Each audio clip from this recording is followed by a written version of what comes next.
The Stars, My Brothers by Edmond Hamilton. Reading by Frank Harrison. Part 1. He was afraid, not of the present or the future, but of the past.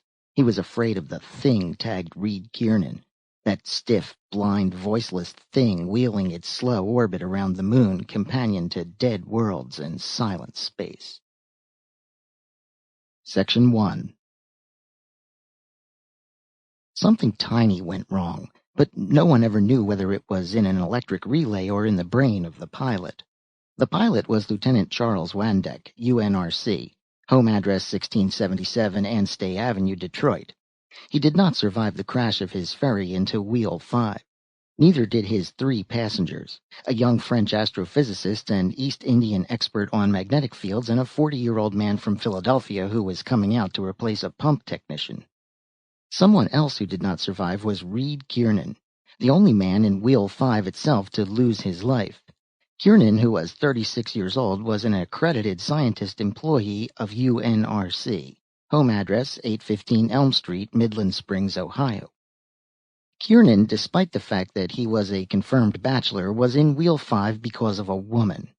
But the woman who had sent him there was no beautiful love lost. Her name was Gertrude Lemmiken. She was 19 years old and overweight with a fat, stupid face. She suffered from head colds and sniffed constantly in the Ohio College classroom where Kieran taught physics too. One March morning, Kieran could bear it no longer. He told himself, if she sniffs this morning, I'm through. I'll resign and join the UNRC. Gertrude sniffed.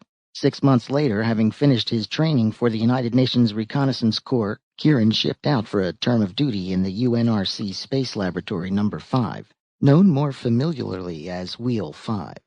Wheel 5 circled the moon. There was an elaborate base on the surface of the moon in this year 1981.